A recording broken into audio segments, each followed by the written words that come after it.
During the 20th century, America truly made an impression on the world.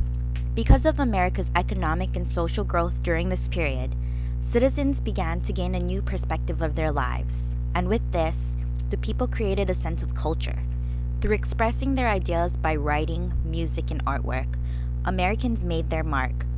It is this time that the modernist period arose, and America was forever changed by forthcoming ideas of influential individuals. One of the most important markers of the modernist period can be found through rag piano pieces.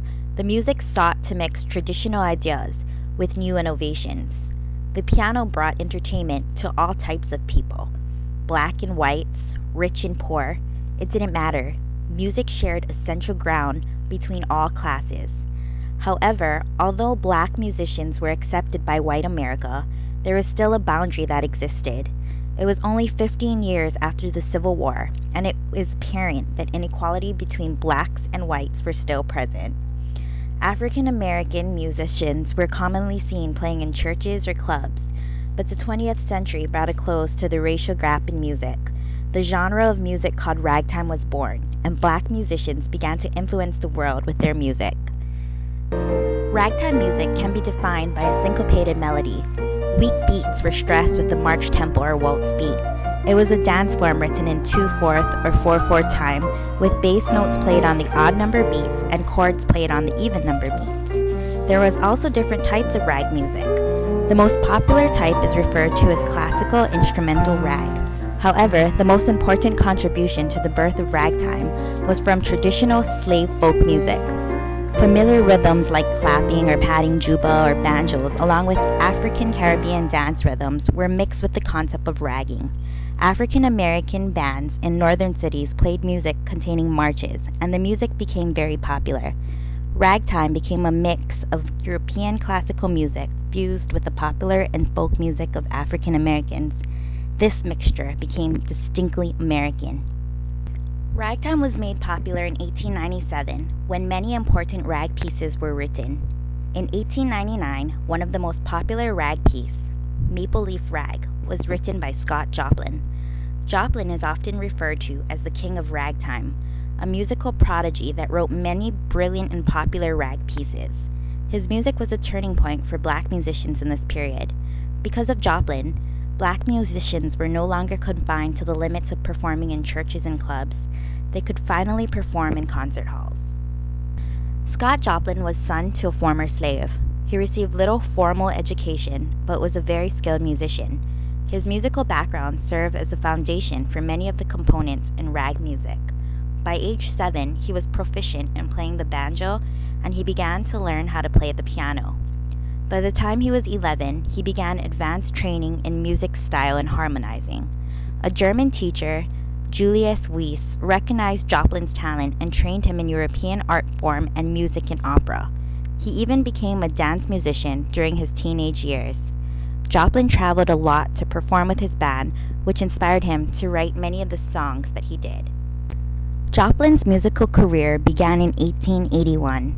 It wasn't until his piece, Maple Leaf Rag, that he became extremely famous.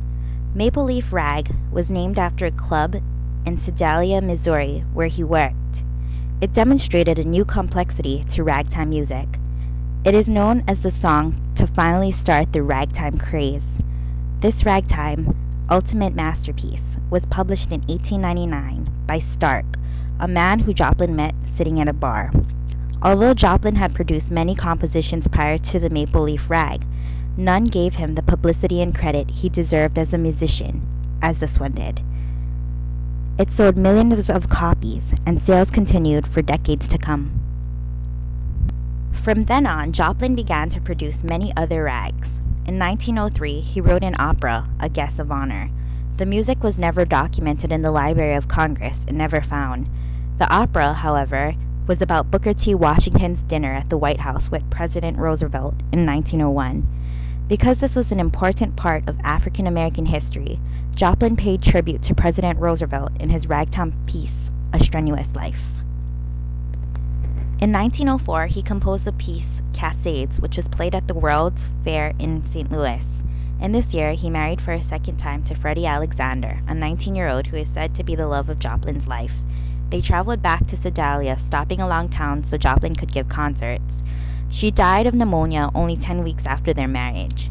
After his tragic loss, Joplin moved to St. Louis and composed the ragtime waltz, Bethana, for her.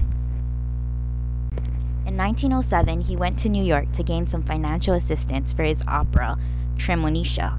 The opera was an allegory on how Joplin viewed the problems of the African community of his time. The story is about a young girl who lives in a black community not far from Joplin's childhood home. She becomes educated and leads her town people out of the bondage of ignorance. Joplin was trying to convey in his opera that education would lead to racial equality for his people. The American Musician and Art Journal, to whom Joplin gave the copy of his opera, called it the most American opera ever composed. Not only was he a prominent ragtime composer, but also an icon for Black Americans. Joplin opened the door for African American musicians and brought a sense of unity to the music world. Ragtime was the precursor for jazz and many new forms of music. Joplin's music symbolizes an era of evolution in American culture and ideas.